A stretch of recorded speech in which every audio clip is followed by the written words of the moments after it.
साहिब जी, मथेन वंदामी सभी का स्वागत करता हूं गंधर्वाद के सेशन के अंदर।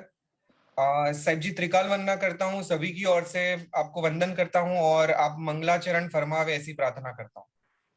नमो हरिहंताणं नमो सिद्धाणं नमो आर्यनियाणं नमो वज्रायाणं नमो सर्वसावणं येषु पंच नमस्कारो सर्वपापप्रणाशनं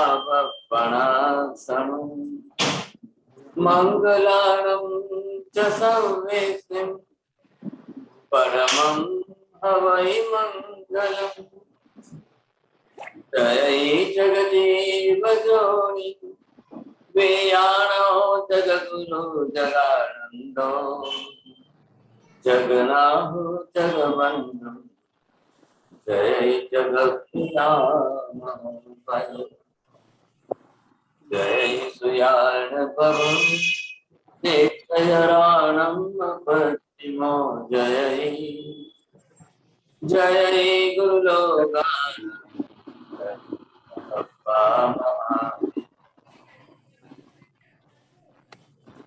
सच्चिदानंद संभूतं विश्वज्ञं विश्वभावनं शंखेश्वर पुरोत्तम सं अर्पणार्थं नमामि सर्वारिष्टगुणाशाय सर्वारिष्टार्थदाय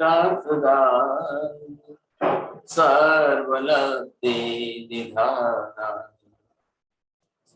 गौतम स्वामिने नमः श्री सुधर्मा स्वामिने नमः अज्ञानतिमिरान्तानां ज्ञानं जनशलाकय नेत्रमुन्मीलितं येन तस्मै श्रीगुरवे नमः।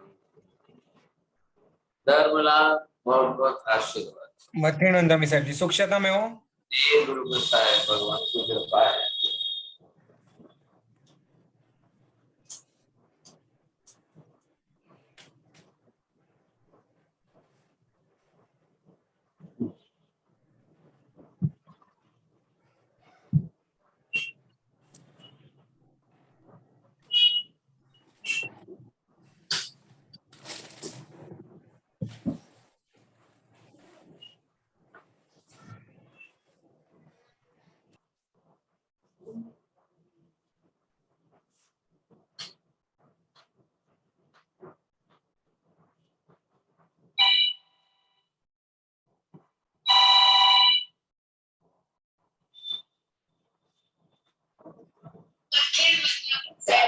क्लास चल रहा है, गंधर्व का क्लास चल रहा है।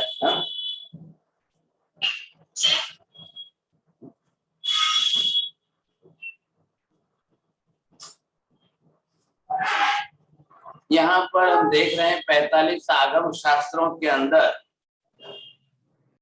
अभी इन 45 आगम शास्त्रों के अंदर जो है एक आगम शास्त्र उपांग सूत्र है, इसका नाम राय पसेड़ी।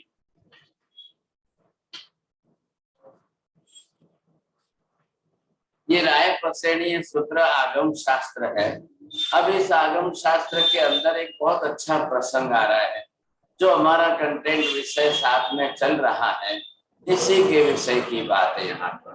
तो 45 आगम शास्त्रों में जहाँ द्रव्यानुयोग की बात कहीं और अलग तरीके से है, और भगवती सूत्र में है, स्वीकरण सूत्र में है, आत्मा के विषय के बारे में, पंचास्तिकाय के द्रव्यों के बारे में, कहाँ किसके अंदर किस प्रकार से, कहाँ किसके अंदर किस प्रकार से लिखी हुई।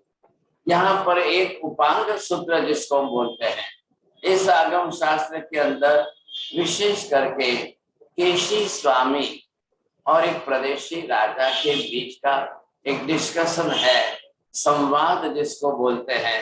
आज हम थोड़ी उसके बारे में विचारना कर लेते हैं। तो केशी स्वामी ने इस प्रकार से समझाया है प्रदेशी राजा को, और उस जमाने के उस काल के अंदर, क्योंकि केशी स्वामी जो आते हैं पार्श्वनाथ भगवान की पट्ट परंपरा में आते हैं, अब केशी स्वामी को कैसे अपनी तरह से उनको जो है आत्मा के बारे में प्रदेशी राजा को समझाया, लेकिन उस काल के अंदर ये प्रदेशी राजा बहुत बड़ा नास्तिक था और बहुत बड़ा नास्तिक है। और उस समय वो मिथ्यात्वी तो है ही है, लेकिन मिथ्यामति के साथ नास्तिकता की वृत्ति उसकी इतनी ज्यादा थी और उस नास्तिकता को लेकर के आत्मा है ही नहीं, आत्मा वगैरह की कोई बात ही नहीं करनी, ऐसी सब बातें काफी हो रही थी। हमारा यहाँ का जो कंटिन्यू सब्जेक्ट जो चल रहा है वो आत्मा के बारे में ही चल रहा है। अब हमने जो आत्मा के बारे में थोड़ी सी लास्ट टाइम जो जिस प्रकार की बात की थी, तो यहाँ पर इंद्रभूति गौतम एक वो अपनी तरफ से है और दूसरी तरफ से यहाँ पर जो है नंबर 1 के अंदर ये है इंद्रभूति गौतम। अब इनका सीधा विषय है आत्मा नहीं है।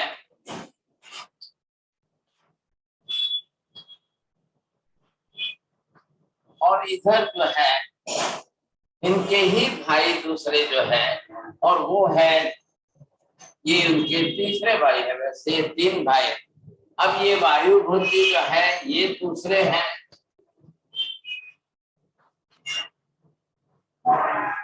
ये भी गौतम स्वामी है। अब इनका पक्ष क्या है, शरीर ही आत्मा है।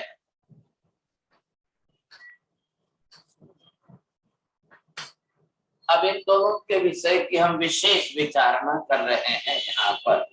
अब ऐसी स्थिति के अंदर हमको दोनों के बारे में एक ही विषय साथ में समझना है ताकि हम दोनों की शंका का समाधान साथ में कर सकें।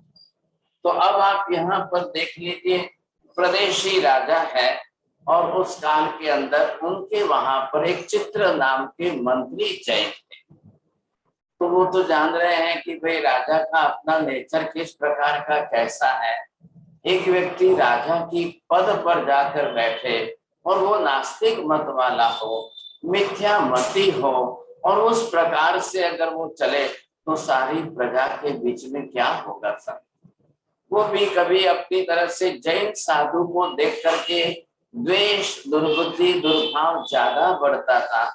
और उनका प्रदेशी राजा का ये कहना था कि फिजूल में जैन साधु आकर लोगों को आत्मा और मोक्ष और ऐसी बातों में बहका देते हैं और फिर लोग उस दिशा में चलते हैं और फिर वो अपनी न तो आजीविका का ध्यान देते हैं न जो है कुछ करते हैं। तो ऐसी स्थिति के अंदर प्रदेशी राजा को बड़ा द्वेष था। तो चित्र मंत्री ने अपनी तरफ से एक बार ऐसा आयोजन किया।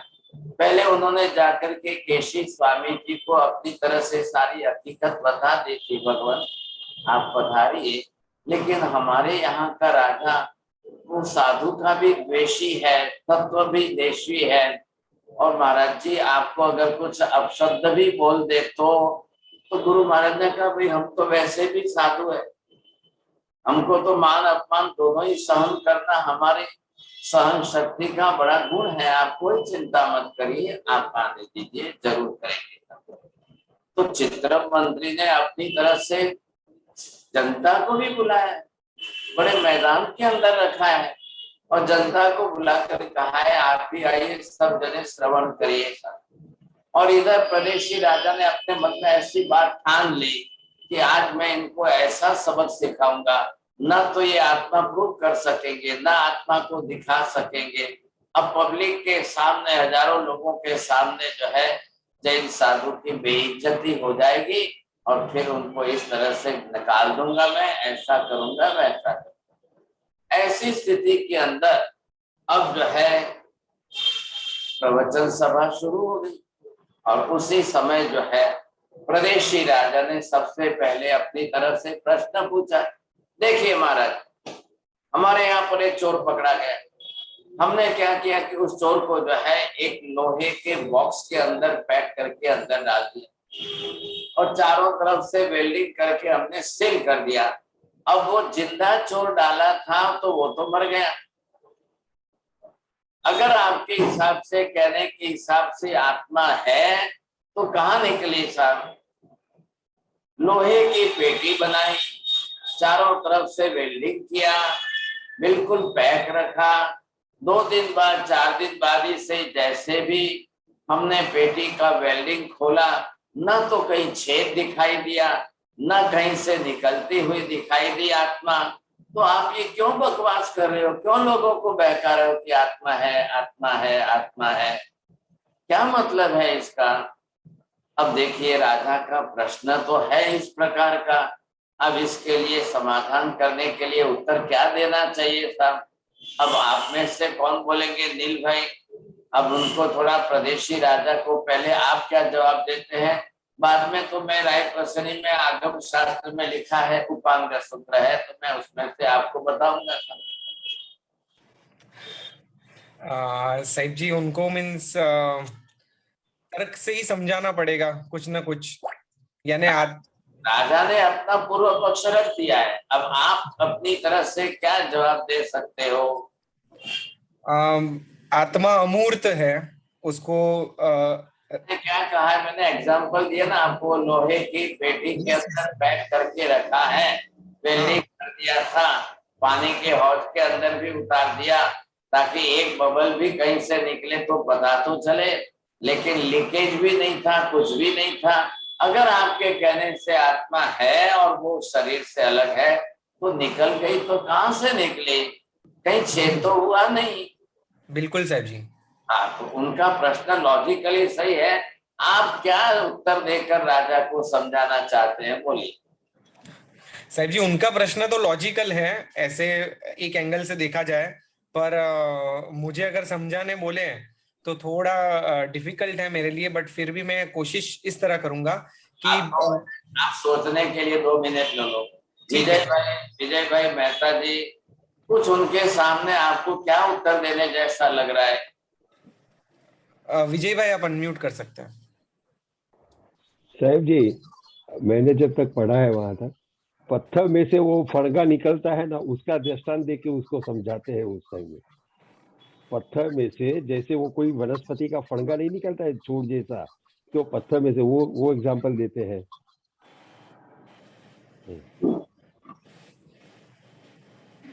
बोलिए। और इनको गौतम जी राठौड़, किसी को आपको मतलब सोचने का एक मौका है।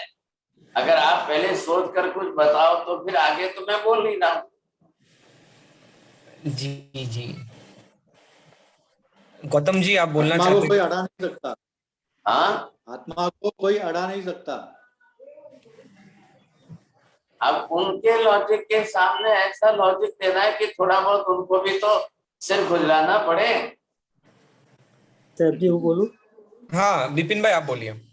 મથેરબન તમે સાહેબજી આપણે એક દાખલો આપેલો કે લોખંડનો સળિયો છે એને અગ્નિમાં તપાવીએ તો એ લોખંડનો સળિયો અગ્નિની અંદર આવે છે. લોખંડના સળિયામાં કોઈ છિદ્ર નથી હોતું, તો એમાં અગ્નિ કેવી રીતે પ્રવેશે એવો એક દાખલો આપણે આપેલો. ખબર નહીં સાચું હોય તો. थोड़ा बहुत अभी आप प्राइस के नजदीक आ रहे हैं। दीपक भाई बोलेंगे? मिनट रुको। हाँ, सुशील कुमार, आप बोल सकते हैं, मैं तब तक दीपक भाई को अनम्यूट करता हूँ। साहब जी, आत्मा अस्पर्शी है। आप उनको अभी दूसरा कुछ मत बोलिए अपनी तरफ से, आपका ज्ञान बाद में प्रकट करना। उनको क्या लॉजिक के सामने काउंटर आर्ग्यूमेंट के सामने काउंटर आर्ग्यूमेंट अब ऐसा देना है। आप अपना ज्ञान प्रकट करने जा रहे हैं ऐसा वैसा, भी वो आत्मा मानने को तैयार नहीं है। उन्होंने ये एग्जाम्पल दिया है तो उनको कैसा समझा सकेंगे? दीपक भाई, आप बोल सकते हैं। દૂધમાં સાકર મળે તો દૂધમાંથી સાકર સેપરેટ ના થઈ શકે। चलिए, अब आप सुनिए इसको ध्यान से। बात ये रही कि जैसे उन्होंने प्रदेशी राजा ने एग्जाम्पल लेकर के लॉजिकल आर्ग्यूमेंट दिया सब, क्या रसीला बहन आप बरोबर एप्रोप्रिएट बोलना चाहेंगे? नहीं, बहुत इच्छा इनकी है, रह जाएंगे तो अफसोस होगा। हाँ, एक मिनट, शिल्पा शाह जी भी बोलना चाहते हैं, मैं रसीला बहन को भी अनम्यूट करता हूँ। रशीला बहन, आप अनम्यूट कर सकते हैं। साहब जी, मैं अपने हिसाब से सोच रही थी, वो पेटी खोलेंगे तब 3-4 दिन अगर हो गए हैं तो उसमें जीव पड़ जाते हैं, तो वो समझाएंगे कि भी जैसे जीव अंदर गया है उसी तरह से वो जीव बाहर निकल सकता है, उसको कोई नहीं रोक सकता। बोलिए शिल्पा बहन जी। મથેન નંદાણી સાહેબજી, મેં ક્યાંય વાંચ્યું હતું તો એ પ્રમાણે કહું છું, જેમ કોઈ કપડાના અંદર આપણે સુગંધ નાખીએ કે કોઈ ફ્રૂટના ફળના અંદર, ને જે એને બાળી નાખીએ તો એની સુગંધ પણ જતી રહે, એટલે આત્માના અંદર એ ટાઈપનું કઈ ઉદાહરણ વાંચેલું મેં. ફૂલને સુગંધનું એક ઉદાહરણ હતું આત્માને બતાવવા માટે. चलो ठीक है ठीक है, अभी आगे चलेगा, आगे दूसरा प्रश्न आएगा, तीसरा प्रश्न आएगा, मैं दूंगा आपको। यहाँ पर केशी स्वामी आचार्य श्री ने उन्होंने काउंटर आर्गुमेंट ऐसा दिया, राजन आप पूरी रूम चारों तरफ से बंद करके आप जोर से अंदर चिल्लाइए, आवाज बाहर आती है? हाँ, आप सब जगह सोचना सर, चले आप पूरी रूम पैक कर दो, चारों तरफ से अच्छी तरह से पैक करके अब आप अंदर से बड़ी जोर की ध्वनि आवाज करिए। ये आवाज बाहर निकलती है क्या? नहीं बाहर साहिब वाले को किसी को सुनाई देगी? हल्का सा भी वाइब्रेशन आएगा, कुछ ना कुछ पता चलेगा सब। वैसे ही आने के लिए या आने के लिए कहीं छेद करने की जरूरत नहीं पड़ती है। अरे ये बात पहले ये समझिए। अब आपको ये देखना है कि अगर आत्मा को आना है या जाना है।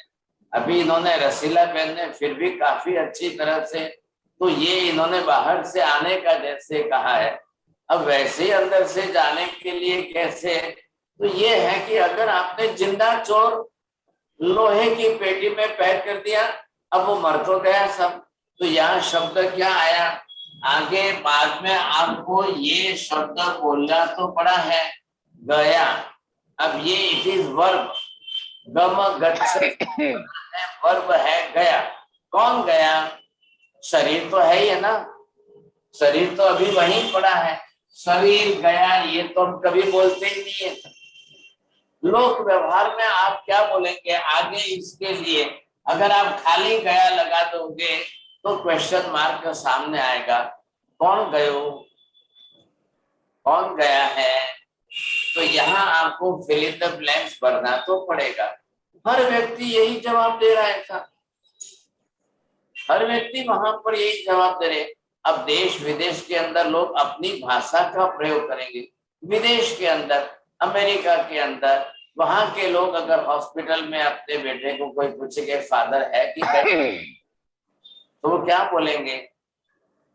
It is his life now. Still he is living, you see. But after some time, when the phone will come again, then he will give the answer. Now he is no more. अब वहां की भाषा ये है, now he is no more. तो इस भाषा का मतलब क्या समझना? कौन गया? गया तो कौन गया? अब यहाँ ये प्रश्न, अब गया तो जाने का रास्ता नहीं था, फिर कैसे गया? कोई रास्ता तो था ही नहीं, फिर कैसे गया? सब जगह से पैक कर दिया, फिर कैसे गया? अब ये प्रश्न है। तो यहाँ प्रश्न के सामने काउंटर आर्गुमेंट किया कि भाई साउंड भी तो जा रही है ना, जबकि साउंड तो रूपी है, ध्वनि तो पुद्गल है साउंड, तो साउंड के भी एटम्स बाहर निकल रहे जा रहे हैं, तो कहां से गए, कैसे गया? ऐसे कैसे निकल गई साउंड? आप ये भी जान रहे अच्छी तरह से। अब चलो एक बात पर सामने आया तो राजा तो अपनी तरफ से सिर खुजलाने लग गया, क्योंकि इन जैसे जिनका जो लॉजिक होता है उनके सामने काउंटर आर्गुमेंट भी वैसे लॉजिक से करके उसको विचार करना करो। अभी यार पहले आत्मा के गुण या ऐसे दूसरी कोई बात मत करिए, क्योंकि वो पहले अभी आत्मा को मानने को स्वीकारने को तैयारी नहीं, तो साफ मनाही तो कर रहे हैं। अब ऐसी स्थिति में आप उनको क्या आर्गुमेंट दे सकते हैं, क्या जवाब दे सकते हैं, कैसे जवाब दे सकते हैं? इस स्थिति के अंदर ये प्रश्न यहाँ पर खड़ा रहेगा। अब दूसरा प्रश्न ये था, समझे कि नहीं, कि अगर राजा ने कहा हमारे यहाँ पर एक चोर मर गया और वो उस पेटी के अंदर मरा, हमने मरने के पहले पेटी का वजन किया, चोर का वजन किया, बाद में उसको लोहे की पेटी में पैक किया और उसके बाद सील कर दिया चारों तरफ से वेल्डिंग करके। अब उसका अगर वो आत्मा हो और वो अंदर से शरीर छोड़कर जाए तो पहली बात जाने का प्रश्न आया। हमने दूसरा प्रयोग किया, वजन में कोई फर्क तो पड़ा ही नहीं था। अगर कोई गया होता तो ये शरीर, ये लोहे की पेटी, जैसे हमने पहले वजन कर लिया, अगर वो गया तो 1 ग्राम कम तो होना चाहिए कि नहीं होना चाहिए? चलो साहब, अब इसके लिए क्या उत्तर देना चाहिए? महेंद्र भाई बोलेंगे आप? सिर्फ आपको काउंटर आर्ग्यूमेंट देना है।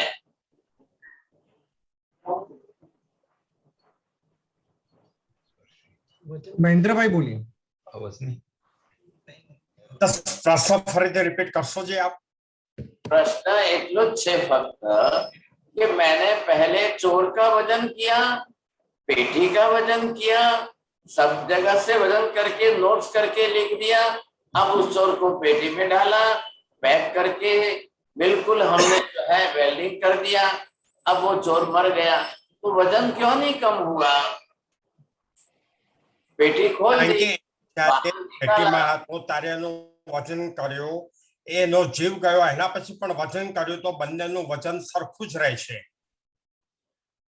તો કે આત્માનું વજન હોતું નથી। आपको क्या आर्गुमेंट देना है सर, ये समझना है। શરીરમાંથી આત્મા જાય છે પણ શરીર ત્યાંનું ત્યાં જ છે અને જ્યારે માણસ જીવતો હતો ત્યારે પણ એનું વજન એટલું જ હતું અને જ્યારે મરી જાય છે ત્યારે પણ એનું વજન એટલું જ છે। आप समझ नहीं पा रहे हैं, प्रश्न का लॉजिक तो समझना था। नील भाई पहले में भी आप माइनस हो गए, अभी बोल दो इसका। तो साहिब जी बेसिकली उनका जो ये है कि इसमें से कुछ वजन कम होना चाहिए या कहीं छिद्र वगैरह दिखना चाहिए, तो हम लोग हमेशा उद्गल के ये सब जो गुणधर्म है उसके बारे में सोच रहे हैं। तो जब हम स्पर्शेंद्रिय की बात करते हैं तो स्पर्श तो आत्मा में है ही नहीं, वो अमूर्त है। और लघुत्व और गुरुत्व जो है, वजन की बात करें, आप इधर राजा, प्रदेशी राजा को ये मत समझाइए, उसको तो काउंटर आर्ग्यूमेंट करके चुप करना। आप क्यों नॉलेज दे रहे हैं उसको? साहिब जी सोचता हूँ और 2 मिनट, तब तक जिन्होंने हैंड रेज किया उन्हें पूछता हूं। तो समझ पहले जैसा ही होगा। चलो प्रवीण भाई आप क्या बोल रहे हैं?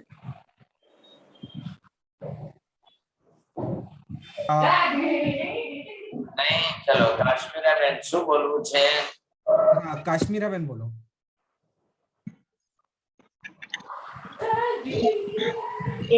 એક ફુગ્ગો છે, ફુગ્ગાની અંદર આપણે હવા ભરીએ તો ફુગ્ગાનું પહેલા વજન કરીને હવા ભર્યા પછી પણ અગર ફુગ્ગાનું વજન કરીએ તો એટલું જ આવે, કેમ કે હવાનું કોઈ વજન હોતું નથી।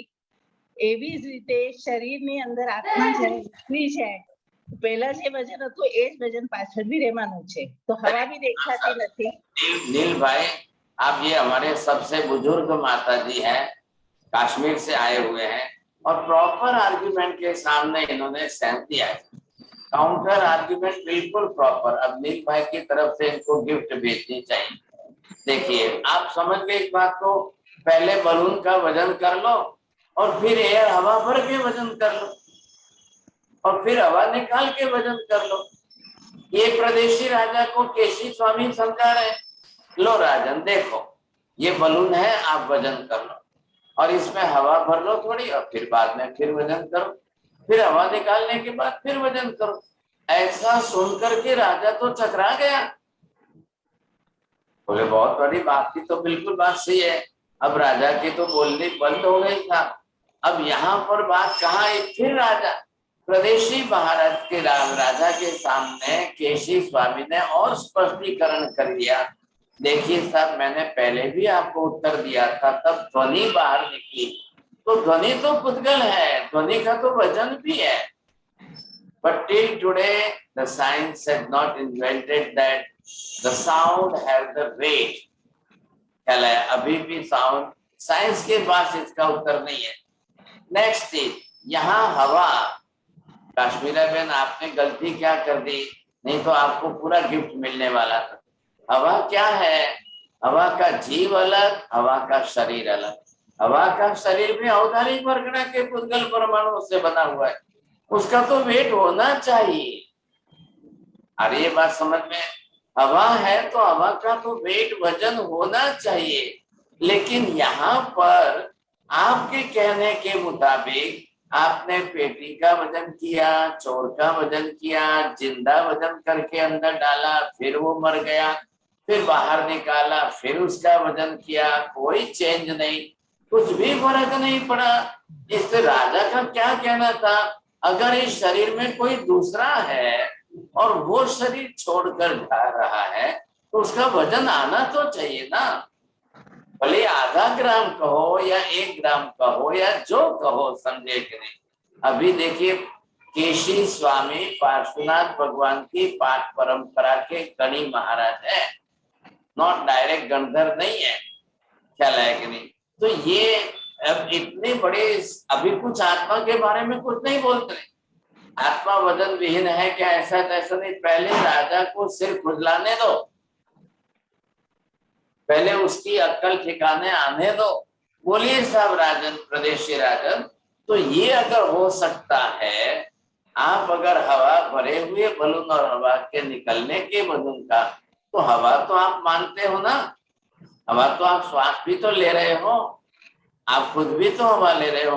अब बताइए, हवा देखते हैं आप, हवा देखी है आपने, हवा के आते हवा के जाते, आप श्वास ले रहे हो, अंदर जा रही है, श्वास छोड़ रहे हो, बाहर जा रही है, आपको दिखाई नहीं देती है, तो क्या आप ना कहेंगे? आप अनुभव तो कर रहे हो, आप ले क्यों रहे हो, फिर लेने की क्रिया क्यों कर रहे हो? तो क्या हवा का अस्तित्व निषेध करेंगे आप?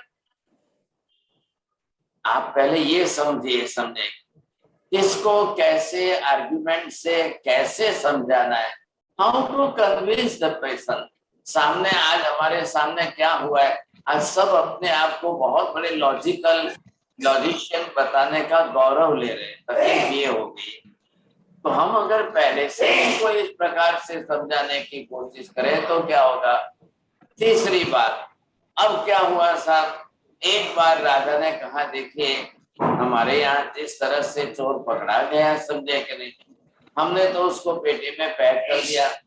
अब अगर मान लो कि वो वापिस जिंदा होता या जिंदा होना चाहता होता या जीव आता, तो लोहे की पेटी के चारों तरफ वेल्डिंग करके कहीं से भी एक होल छिद्र भी न रह जाए, हमने इतना पैकिंग कर दिया। कौन जाएगा अंदर, कैसे जाएगा, क्या होगा, कुछ भी नहीं जाएगा। आप 1 दिन नहीं 10 दिन के बाद पेटी खोलो, वैसे निकालो सब बाहर, देखो कहां से आना जाना कैसे हुआ, कोई छिद्र से। अब गुरु महाराज ने, केशी स्वामी ने कहा कि राजन, आप जो है एक बार पेटी के अंदर चोर को डाल के 1-4 दिन रखो। अब आपने रख दिया अंदर, तो आप देखेंगे उसकी डेड बॉडी के अंदर कीड़े पड़ गए, डेड बॉडी के अंदर बैक्टीरियल ग्रोथ बढ़ गई, और दूसरे बड़े बड़े कीड़े जब ये लहर चलती हुई दिखाई देगी, कितनी दिखाई देगी, हजारों की तादाद में। अंदर कैसे गए, कहां से गए अंदर? जब आपने तो इतनी वेल्डिंग करके पैकिंग चारों तरफ से सॉलिड कर दिया था, तो गए कहां से, आए कहां से अंदर? जब जाने की जगह नहीं थी तो आने की जगह कहां से? जाने वाला तो अंदर मरा हुआ चोर तो एक ही था, उसी का जीव निकलने वाला था, उसी का जीव जाने वाला था। लेकिन आने वाले तो हजारों लाखों कीड़े आ गए। कहां से आए साहब, कैसे आए अंदर? इतना पैकिंग करने के बाद भी उसके शरीर में, डेड बॉडी में इतने कीड़े पड़ते हैं, वो आए कहां से अंदर, कैसे आए, सोचिए समझिए। ये भी प्रश्न बड़ा अच्छा था साहब। ऐसी स्थिति के अंदर अब प्रदेशी राजा तो अपना सिर खुजलाने लग गया था। आ रहा है ख्याल में आपको? तो कीड़े बाहर से आए कि उसकी बॉडी में ही थे, उसके शरीर के अंदर ही थे क्या? तो भाई साहब, जिंदे जीते जी जब देखा जाए तब तो उनके शरीर में तो कोई कीड़ा नहीं दिखाई दिया। आज भी हमारे शरीर में किसी का भी शरीर देख लो, किसी के शरीर में कोई कीड़ा नहीं दिखाई देगा। मरने के बाद डेड बॉडी, हमारा शरीर जब पड़ा रहता है तो इतने कीड़े बाहर से कहां से आ गए और इतना पैकिंग करने के रखने के बाद कैसे आ गए, प्रश्न ये खड़ा होता है।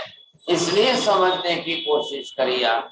तो बात यहाँ पर यह है कि आखिर आना जाना कैसे हो सकता है। जैसे अभी आप देखिए, एक लोहे का बॉल ले लिया था, आयरन बॉल, लोहे का बड़ा बॉल। अब चारों तरफ से निडल लगा करके टच करके देखो आप, कहीं पर भी एक भी होल है क्या? नहीं है। आयरन बॉल है, बिकॉज ऑफ दैट आयरन के पार्टिकल्स इतने एक दूसरे से जुड़े हुए सॉलिड है कि there is no porosity in that.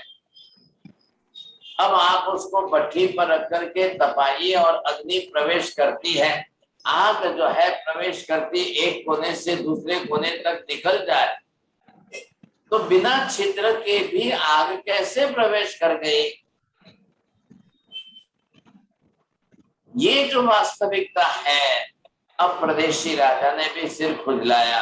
हाँ जी गुरुजी, आपकी बात तो बिल्कुल सही लग रही है। ये बात तो निश्चित है कि आग लोहे के गोले में कहीं तो है, अंदर प्रवेश तो कहीं है। चारों तरफ से लोहा जो ब्लैक दिखाई देता था वो लाल लाल हो गया है, अग्नि तो प्रवेश कर गई पूरी तरह। अगर ऐसे लोहे में अग्नि प्रवेश कर सकती है तो आपके लोहे की पेटी में कोई जीव प्रवेश करे, इसमें कौन सा बड़ा आश्चर्य है? अब इन सब बातों में से ये एग्जाम्पल है, ये हिस्टोरिकल नहीं है साहब। उपांग सूत्र राय पसेड़ी में राजा, प्रदेशी राजा और केसी स्वामी का डिस्कशन लिखा गया, बिल्कुल लॉजिकल अप्रोच में लिखा गया। अब वन बाय वन एक एक अप्रोच निकाल करके हम करें। अब वो जो है दो में से कौन है? शरीर बिल्कुल वजन वाला है, शरीर भारी है, शरीर किसी का हल्का है, किसी का ज्यादा वजन वाला भारी है। हर एक के लिए शरीर है मतलब क्या है? शरीर पुद्गल का पिंड है, तो there must be the mass and velocity of any type of matter. आवश्यक अनिवार्य रूप से होगा ही होगा, लेकिन ये जरूर है कि शरीर से अलग ही कोई चेतना है, शरीर से भिन्न कोई तत्व है। वो क्या है, वो कैसा तत्व है, अब वो समझना बहुत जरूरी है साहब। सवाल एक ही पकड़ के नहीं बैठना है, दिखाई देता है नहीं दिखाई देता है, दिखाई नहीं देता है इसलिए नहीं मानना है, ऐसे एक ही बात हमको पकड़ के नहीं रखनी है। तो यहाँ पर न दिखाई देते हुए भी उसका अस्तित्व किस तरह से है ये समझना जरूरी है। बात इतनी सी है। तो यहाँ पर किस बात के चल रहे हैं? अब इन दोनों में से जो आपने तीनों चारों एग्जाम्पल दिए, अब उसमें से भेद करके अब ये आत्मा के बारे में कैसे प्रूव करना? बोलो छाया बेन, बोल सो तुम्हें।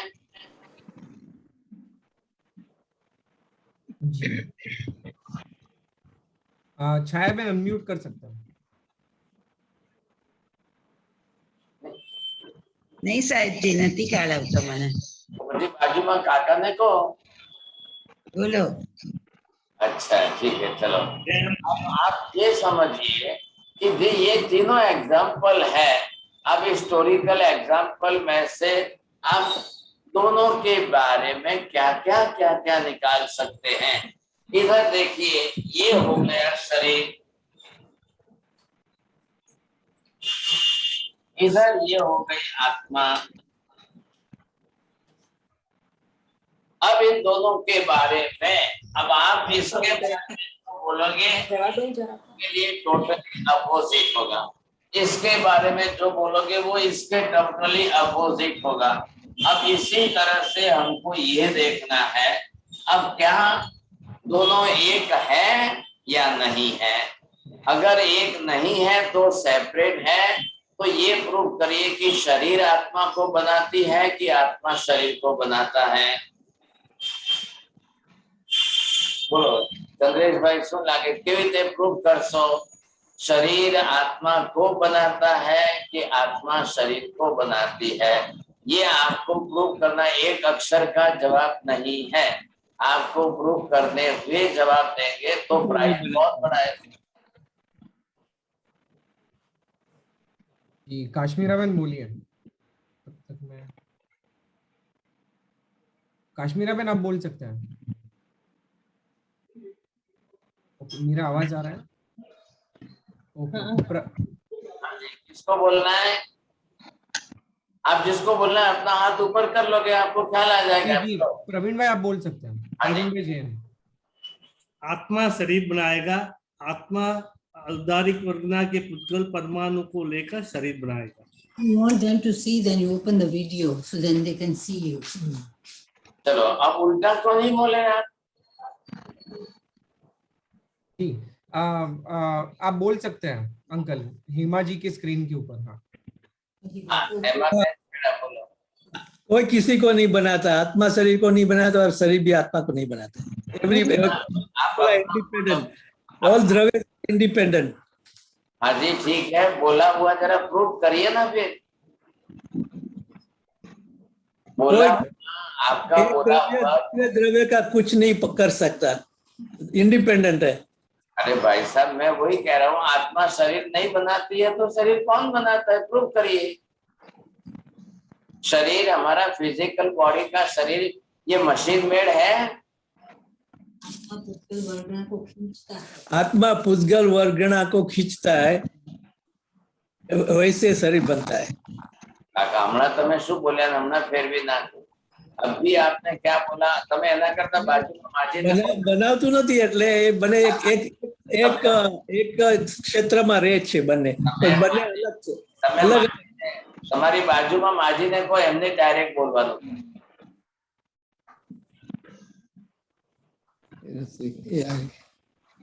जी हिमा मैम बोलो।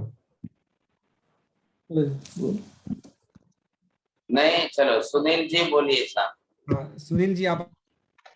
साहिब जी आत्मा अरूपी है, शरीर रूपी है और शरीर बनता है 8 औदरिक कर्मणा, तेजस कर्मणा और अलग अलग कर्मणा से बनती हुई शरीर है। तो वो शरीर से हुई पुद्गल शरीर है, रूपी है और शरीर होने के बाद आत्मा आती है शरीर में। એટલે હવે તમે છેલ્લું વાક્ય બોલ્યા, પહેલાના 6 હાથ વાક્ય તમારા ગયા। તમે શું બોલ્યા? શરીર બની જાય પછી આત્મા આવે છે કે આત્મા પહેલા આવે ને શરીર બનાવે? બે માંથી કયું વાક્ય સ્ટેટમેન્ટ સાચું કયું લાગે? શરીર આવ્યા પછી આત્મા આવે છે। चलो હવે આ તમારું જરા વાત પકડી રાખજો હો, પછી છોડતા नहीं। ख्याल है कि नहीं? अब इनका उत्तर कौन देना चाहते हैं? बोलो साहब। प्रज्ञा बेन शाह बोलेंगे, आप इनको काका को उत्तर देना है। इज इट राइट और नॉट? रॉन्ग। अच्छा बताइए, इनको समझाइए। आत्मा आवे અને આપે જે સમજાવ્યું હતું એ પ્રમાણે આત્મા જ્યારે ગર્ભમાં આવે ત્યારે તરત જ દર 8 મિનિટે એક વર્ગણા લેતા જશે, એટલે પહેલી જ 8 મિનિટમાં શરીર બનશે, પછી બીજી 8 મિનિટમાં ભાષા વચન એ બધું તૈયાર થશે। સુનિલ ભાઈ આમાજી સમજાવે છે કે પહેલા જ આત્મા આવે ને પછી જે લે તો શરીર બનાવે, નહીતર બને નહીં। તમારું કેવું છે પહેલેથી શરીર બની જાય ને પછી આત્મા આવે? बोलो विजय भाई, आप इनको कैसे समझाएंगे? जी विजय भाई। साहब जी इसमें शरीर अक्रिय है, जड़ है, तो वो अक्रिय है, आत्मा क्रिय है। तो शरीर को बनाने की क्रिया तो आत्मा ही कर सकता है, शरीर खुद तो नहीं कर सकता है। इसके लिए जब शरीर बनता है तो आत्मा क्रिया करता तरीके आत्मा ही रहनी चाहिए। सुनील भाई सुनाया आपने आर्गुमेंट का कोई उत्तर? सुना साहब जी। नहीं आपने सुना इनका, विजय भाई का उत्तर सुना है? बोलो आपको क्या लग रहा है? नहीं पहले जो बहन ने बोला वो सही है, क्योंकि आपने बोला वो सही है, इनका बोला क्या गलत है? नहीं मुझे नहीं पता चलता है कि क्या गलत बोले। बोलो छाया बहन તમે સમજાવી શકશો સુનિલ કાકાને? छाया बहन अनम्यूट करो। સજી આત્મા એના કર્મો પ્રમાણે એક એક પર્યાપ્તિઓ પૂરી કરે છે અને શરીર બનાવે છે. આટલામાંથી કાકા સમજે એવા છે તમને લાગે છે? તમે પ્રોફેસર છો ને આવી ભાષા બોલશો તો પેલા કાકા સમજે એમ નથી. અહીંયા બે કાકા છે, એક તો જે છે हमारे छेड़ा वाला पण છે ना सुनील जी છે. हाँ जी, अब आपको पहले क्या समझना है, संसार का नियम, any type of physical structure, किसी भी प्रकार का कोई भी शरीर, चींटी मकोड़े का हो, मक्खी मच्छर का हो, हाथी घोड़े का हो, पशु का, कोई शरीर कहाँ पर भी रेडी नहीं है. कोई शरीर ऑटोमेटिक बना हुआ रेडी नहीं है साहब. अब वो जीव खुद आएगा, कहाँ जाएगा, उसी उत्पत्ति योनि में आएगा. वो खुद अपने कर्मानुसार शरीर बनाने का जो रॉ मटेरियल है वो उसको लेना अनिवार्य है. वो है औदारिक वर्गना के पुद्गल परमाणु. वो ले करके स्ट्रक्चर तैयार करेगा तब शरीर बनेगा, नहीं तो नहीं बनेगा. आप दुनिया में जा करके बिना जीव वाला कोई शरीर दिखाएंगे जो सक्रिय हो, एक्टिव हो, सब प्रकार की क्रिया प्रवृत्ति करता हो, ऐसा पूरी दुनिया में जाकर एक स्ट्रक्चर दिखाइए जिसमें जीवात्मा न हो और वो शरीर बनकर तैयार हो गया हो और कोई आत्मा अभी आने वाली हो और आती हो, फिर आके उसमें रहेगी. सुनील भाई आप समझ रहे हैं बात को? हाँ, आप बोलिए साहब, अब क्या समझ में आया? आत्मा अलग अलग औदारिक कर्मणा, तेजस कर्मणा लेके शरीर बना रहा है. हाँ, तो इसका मतलब ये हुआ कि शरीर पहले से बना बनाया तैयार नहीं है. नहीं है, बराबर. शरीर बना हुआ रेडीमेड तैयार नहीं है. पर शरीर बन जाएगा और बाद में आत्मा आएगी, ऐसा पॉसिबल ही नहीं है. यहाँ क्या प्रूव हो रहा है, कर्ता बनाने वाली चेतन आत्मा ही है, उसी को शरीर बनाना है. आत्मा को ही शरीर बनाना है. शरीर आत्मा को नहीं बना सकता है. क्यों नहीं बना सकता है? बोलिए माता जी, आप इसका जवाब क्या देंगे? शरीर आत्मा क्यों नहीं बना सकता है? सुनीता जी अनम्यूट करिए. 2 से 3 लाइन में, बस 2 से 3 लाइन के 3 आर्ग्यूमेंट और कुछ नहीं. साहब जी, आत्मा शरीर जड़ है. बस ये आपने LKG का आंसर दिया है तो कैसे उत्तर आएगा, आपको प्राइज कैसे मिलेगा? बोलो दीपक भाई, बोल सो.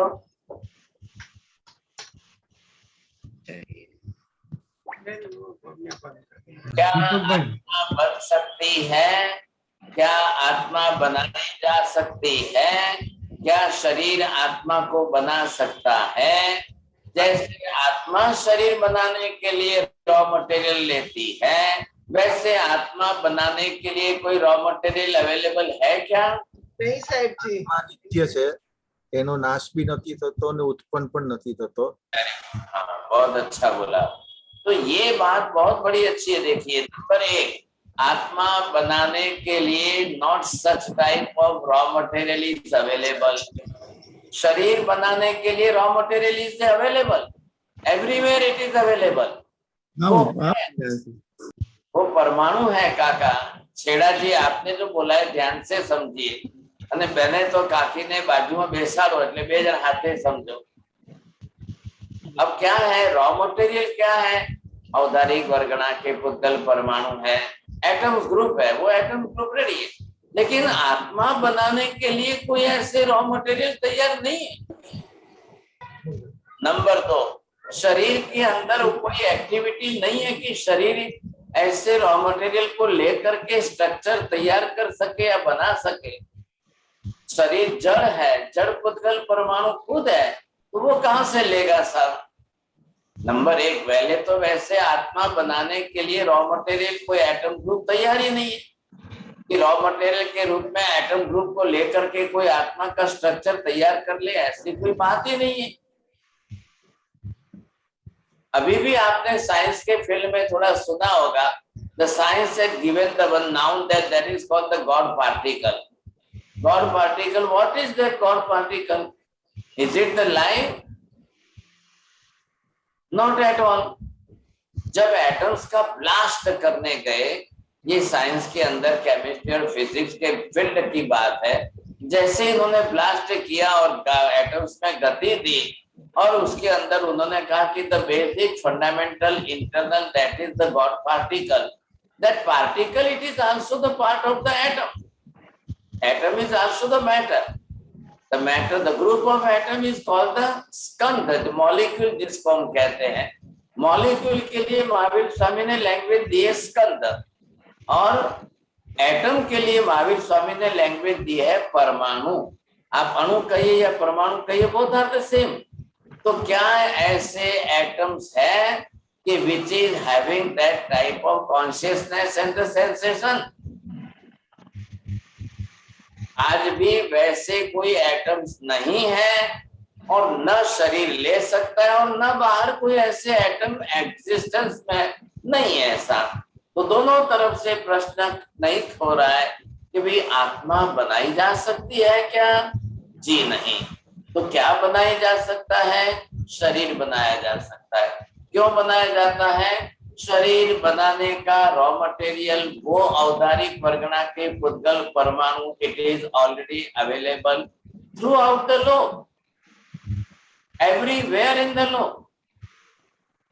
अब बस जाने वाला जीव जो है, जो जहां जाए वो वहां से परमाणु लेके बना ले। पृथ्वी, पानी, अग्नि, वायु, वनस्पति के सूक्ष्म जीव सिद्ध शिला पर लोकांत में चले जाते हैं, वहां से भी परमाणु लेकर औदारिक वर्गना के पुद्गल परमाणु लेके वहां भी अपना शरीर बना ले। तो ये हो गया उनका स्ट्रक्चर तैयार। लेकिन कोई भी कहीं पर भी जाकर के आत्मा को बनाने के लिए कोई वैसे एटम ग्रुप है भी नहीं और शरीर ले भी नहीं सकता है। दोनों तरफ से बात हो गई। अब बिल्कुल अभी हमारा गंधर्व का विषय लॉजिकल चल रहा है। अब पहले से दिमाग में भर के वही बात, वही शब्द ऐसे मत लाइए। अभी आपको कन्विंस करना है। देखिए, आप भी कल जो है माता जी, आप भी बुजुर्ग हैं, आपके बेटे हैं, पोते हैं, पोती है, अगर वो पूछे तो उनको इसी तरीके से उत्तर देना पड़ेगा। उनकी भाषा में, उनके तरीके से, उनके शब्दों में आप उनको समझाइए, ताकि वो सिर खुजलाने बैठे पहले, अब उनको ख्याल आना चाहिए सब। अब आगे बात क्या चल रही है? सवाल किस बात का हो रहा है? एक एक एग्जाम्पल को ले लीजिए आप। अभी जिस तरह से राजा ने कहा कि भाई पेटी में पैक करके हमने तो चोर को रखा और गया, तो कहां से गया, किधर से गया, कैसे गया, निकल कैसे गया सब। अब उसके लिए आपको क्या मतलब निकलने का, आत्मा का ऐसा कौन सा गुण है, किस प्रकार का है कि जो कहीं से भी बिना छिद्र के भी निकल सकता है। लोहे की पेटी कोई बड़ी बात नहीं है, उसको 6 इंच के स्लैब में से निकलना है तो भी निकल सकता है। अब उसके लिए आत्मा का स्वरूप कैसा है, ये बाद में बात। पहली बात का है लॉजिकल आर्ग्यूमेंट में, आत्मा है कि नहीं है, तो क्या आत्मा शरीर ही आत्मा है? नहीं, तो शरीर आत्मा नहीं है, तो शरीर से भिन्न आत्मा है, और भिन्न आत्मा है तो शरीर से किस तरह से भिन्न है। हम जो स्टडी कर रहे हैं वो तरीका समझिए, लॉजिकल अप्रोच समझिए। अब उस हिसाब से जब आप उसको क्लैरिफाई करोगे, समझे कि नहीं, तो 14 राज लोक के अंदर सर्वत्र आत्मा को गमन आगमन अगर करना है, अब उसको जाना आना है, तो ये 14 राज लोक का अंतर आप देख लीजिए। अब वो कहीं से भी कहीं जाए, अब यहाँ पर भी पृथ्वी है, ये आप देखेंगे कि अगर उसको यहाँ जाना है, यहाँ जाना है, यहाँ, तो यहाँ पर भी चारों तरफ ये पृथ्वियां हैं। अब कितनी पृथ्वी है? आप ऊपर जाओगे तो यहाँ सिद्धशिला की भी ये पृथ्वी है। अब पृथ्वी है तो इसका लेयर कितना हुआ? नीचे जाए जीव तो ये जो है 7 पृथ्वियां हैं, नीचे भी 7 पृथ्वी है। अब ये जीव यहां से जाता है तो कितनी देर में पहुंचता है? ये जीव यहां से जाता है तो कितनी देर में पहुंचता है? इतनी पृथ्वियां बीच में आ गई और फिर भी इसको समय ज्यादा नहीं लगा। और कैसे पहुंच गए सब? अब ये उसकी विशेषता है। तो ये क्या विशेषता है, ये कैसी विशेषता किस प्रकार की है, ये आपको स्पष्ट करना चाहिए, तो ख्याल आ जाएगा। अब ये इसकी गति देखिए, इसकी अदृश्यता देखिए, और इसकी तीव्रता, गति की तीव्रता आदि देखिए, तो ये चीज उद्गल परमाणु में क्यों नहीं है? आ रहा है ना ख्याल में आपको? अब इसकी अपनी जो शक्ति है, इसलिए क्या कहा है, कर्ता कौन है, क्रिया करने की शक्ति किसमें है, क्रिया करने की क्षमता किसमें है, वही कर सकेगा, वही ले सकेगा। उद्गल के अंदर वो शक्ति नहीं है। उद्गल यहाँ भी पड़ा हो तो बाहर के बाजू के नियरेस्ट जो भी पार्टिकल्स है वो भी नहीं ले सकता है। उद्गल को उद्गल ही ग्रहण करना हो तो भी मुश्किल है, और उद्गल को चेतन आत्मा को ग्रहण करना हो तो भी मुश्किल है। तो उद्गल के अंदर ऐसी कोई क्षमता तो है नहीं। अब आप अपने दिमाग में बैठा दो, अब संसार के अंदर, पूरे लोक के अंदर कितने प्रकार के शरीर हैं। अब ध्यान रखिए, शरीर उद्गल का पिंड है, शरीर विजिबल है, शरीर दिखाई देता है, और शरीर के अंदर एक्टिविटी, क्रिया, प्रवृत्ति, आहार, निद्रा, मैथुन, भय, परिग्रह, ये सारी संज्ञाएं उसमें दिखाई दे रही है। ये क्रियाएं हैं सब जीव की। और शरीर देखकर, सक्रिय शरीर देखकर, शरीर की क्रियाओं को देख करके आत्मा की सिद्धि बरोबर कर सकते हो। बिना शरीर के आत्मा संसार में होती ही नहीं है। तो शरीर पहले कभी बनेगा नहीं, शरीर बना बनाया तैयार मिलेगा नहीं। कोई आप जाकर के कहीं पर भी, आप कल जाकर क्लोनिंग करोगे, कल जाकर आप फैक्ट्री में शरीर बनाने की कोशिश करोगे, आप डाई लेकर के शरीर बनाने की, तो उसके लिए, उस जीव को आने के लिए उत्पत्ति योनि का वातावरण, वर्ण, गंध, रस, स्पर्श तैयार होकर वो योनि बनेगी तो जीव आएगा, नहीं तो नहीं आएगा।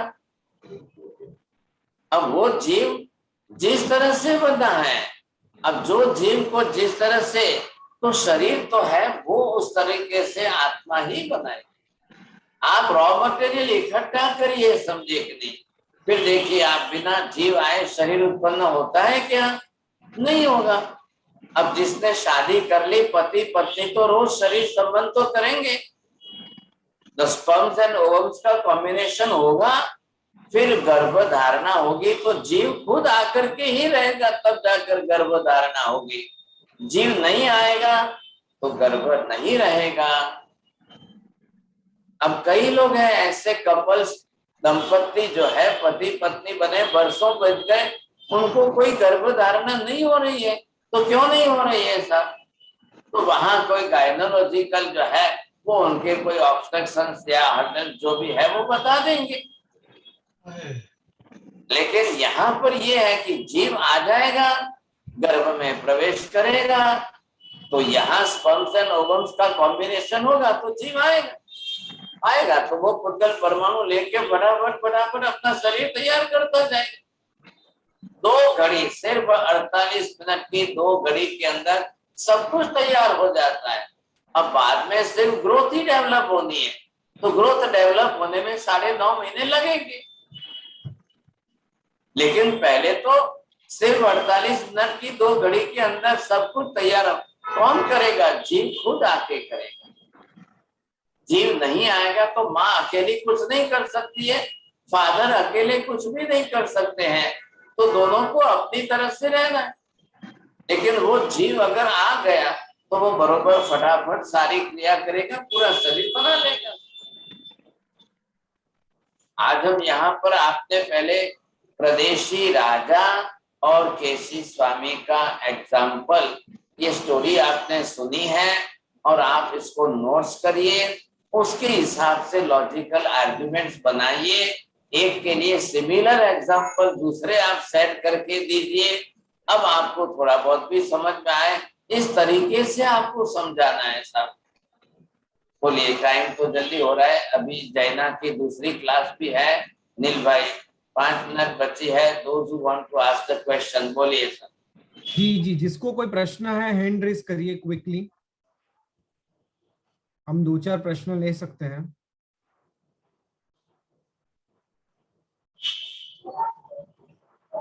यस, छाया जी आप प्रश्न पूछ सकते हैं। સાહેબ જી, આપ જે સમજાવો છો એ સમજ પૂરી છે, પણ એક સવાલ તમારો અવાજ બરાબર નથી આવતો છાયાબેન। સાહેબ જી, આપ જે સમજાવો છો એ રીતે સમજવું જરૂરી છે, પણ આવે કે ભગવાનને થાય છે છાયાબેન, સોરી, હેમાબેન સ્ક્રીન થી પૂછી શકો છો તમે। સાહેબજી, આપણે તમે એક્ઝામ્પલ આપ્યું સ્પર્મ અને એગનું, પણ સ્પર્મમાં તો જીવ છે, એની મોશન હોય છે, સ્પર્મમાં પોતામાં જીવ હોય છે, આત્મા। બરોબર છે। એ સ્પર્મનો જે જીવ છે એ મનુષ્ય છે, અને એને ઓમ્સમાં જઈને મળશે, પછી સ્ટ્રક્ચર તૈયાર થશે ત્યારે મનુષ્ય બનશે। સ્પર્મ કોઈ ડેડ બોડી નથી, સ્પર્મ કોઈ એટમ્સ કે પાર્ટિકલ્સ નથી કાકા। તો એગ પોતે ડેડ બોડી છે, એગ ખાલી જડ છે, એગ અને સ્પર્મ જીવ છે। એ પણ નથી કાકા, એ પણ નથી। એટલે મનુષ્ય શરીરમાંથી, મેલ ફિમેલની બોડીમાંથી તૈયાર થયેલા છે, તે કોઈ પાર્ટિકલ્સ નથી કે કોઈ એટમ્સ નથી। પહેલી વાત, કાલે એटम्स होत तो मशीन में कोई फैक्ट्री में तैयार करत, लेकिन अब दोनों के कॉम्बिनेशन के बाद एक्स एंड वाई का क्रोमोसोम तैयार होगा, वो जीव आकर के शरीर बनाएगा, तब मनुष्य तैयार होगा, नहीं तो नहीं होगा। स्पर्म भी ऐसे ही फेंक दो तो कुछ भी नहीं होगा, ओवम भी ऐसे ही फेंक दो तो कुछ भी नहीं होगा। वो अब साइंस उसकी प्रक्रिया अलग। हम क्या प्रूव कर रहे हैं? जीव आत्मा है, ये हमको यहाँ प्रूव कर रहे हैं। जी जी, प्रवीण भाई शाह प्रश्न पूछ सकते हैं। प्रवीण भाई शाह, प्रश्न में अभिनय थाय तो माफ करजो, पण नर मादाना संयोजनथी जे जीवनी उत्पत्ति थाय छे, तो एम ना कहेवाय के बे जड़ पदार्थोमांथी जीवनी उत्पत्ति थाय छे, एम ना कहेवाय? ना कहेवाय काका, बे जड़ नथी, अने तमे पहला बे मांथी जीवनी उत्पत्ति ना बोलो, शरीरनी उत्पत्ति बोलो। એટલે પહેલા શું થયું, નર માદાના બંને સ્પર્મ દોવો બધા લાઈવ છે, એ જડ નથી, પૂતગલ નથી, પરમાણુ નથી, અને એ બંનેના સંયોજનમાંથી શરીરની ઉત્પત્તિ થાય। એમાં જીવ આવીને પોતે, એટલે મનુષ્ય જીવ એમાં પ્રવેશે તો જ ઉત્પન્ન થશે। કાલે વાનર યોનિમાં કોઈ વાનરનો જીવ જશે તો એ ઉત્પન્ન થશે, માખી મચ્છરમાં જશે તો એ રીતે, પશુ પક્ષીમાં જશે તો એની રીતે, કેમ કે એ જે જીવની જે યોનિ છે એ જે જીવનું શરીર બનાવી શકે એમ છે। પૂછ્યું એ પૂછો ને, ભગવાને કીધું એટલે जी जी, और किसी को कोई प्रश्न पूछना है तो हैंड रेज करो, टाइम हमारे पास बहुत कम है। हाँ, छाया बेन आप कुछ बोल रहे थे, सॉरी, आपको वापस अनम्यूट करना पड़ेगा। प्रवीण भाई का अनम्यूट करिए।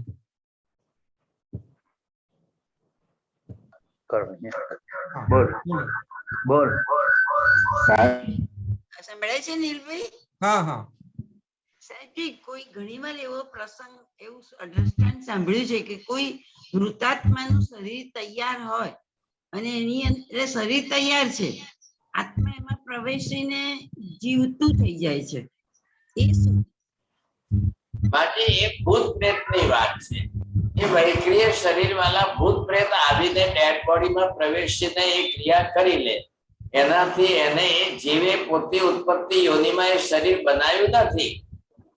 જે આવનાર ભૂત પ્રેત છે એ તો પોતે પંચેન્દ્રિય વ્યંતર જ છે, એને પોતે થોડીક વાર માટે પોતાનું જે શરીર વ્યંતર તરીકે, એમની પાસે વ્યંતર એટલે શું, વૈક્રિય વર્ગના પૂતગલ પરમાણુઓ લઈને વિક્રિયા કરી શકે એનું નામ। તો એને એનું શરીર બાજુમાં રાખીને જે ડેડ બોડીમાં કોઈનું શરીર પડ્યું હોય તો એમાં પ્રવેશીને ક્રિયા કરી શકે। એના કારણે પેલી ડેડ બોડીમાં કોઈ જીવ આવી નથી ગયો, એ વ્યંતર ભૂત પ્રવેશે છે, અને જસ્ટ ફોર ટેમ્પરરી જે છે એ 2 મિનિટ 5 મિનિટ તમને એક નાટક કરી દેખાડી દેશે, પણ એમાં એ આખી જિંદગી રહી ના શકે। આભાર સાહેબ। હા, વૈક્રિય વર્ગના વાળો વૈક્રિય વર્ગના वैक्रिय शरीर में रहता है, औदारिक वर्गना वाला औदारिक शरीर में ही रहेगा, तत्वों में से अलग अलग हो जाए। जी जी साहब जी, साहब जी सभी प्रश्न यहाँ समाप्त होते हैं आज के। छेड़ा जी बोलिए। छेड़ा जी,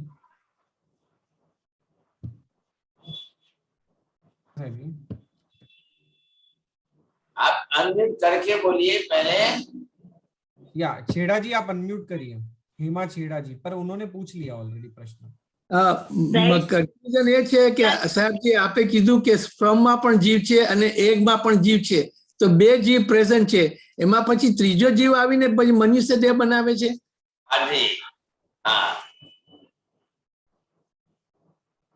એના સિવાય બીજો વિકલ્પ જ નથી કાકા। એ તો જ બનશે, ભેગા ભેગા બે ભેગા થશે તો જ બનશે, નહીતર નહીં બને।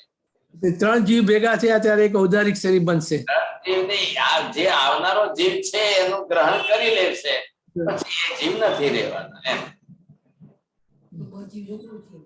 તો બીજા બે જીવનું શું થાય? સ્પર્મના જીવનું, એગના જીવનું શું થાય? એ જતા રહે? કાકા લાખો કરોડો સ્પર્મના જીવ હોય છે, એમને મરી જાય છે ને।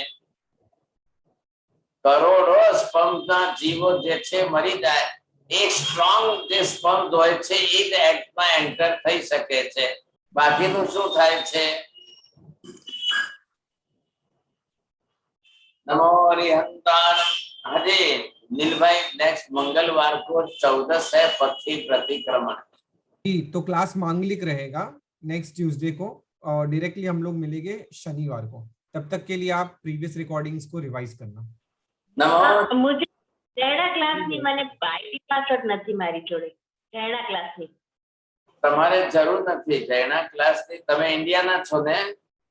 હાજી, તમારે જરૂર નથી। તમારે सोमवार ने बुधवार ની કર્મની ક્લાસ લેજો, ये यूएस के वहां के लोगों के लिए। नमो हरिहंताणम, नमो सिद्धाणम, नमो हरियाणम, नमो वज्रायणम, नमो लोहे संवसापुरम, एषो पंच नमकारो सर्वपापनाशम, मंगलाणं च सर्वेसिं परमं हवै मंगलम्। मंगलम भगवान वीरो, मंगलम गौतम प्रभु, मंगलम शूलिभद्राद्या, जय नगरमोऽस्तु मंगलम। चत्तारि मंगलम हरिहंता मंगलम, सिद्धा मंगलम साव मंगलम, केवली पन्नतो धर्मो मंगलम।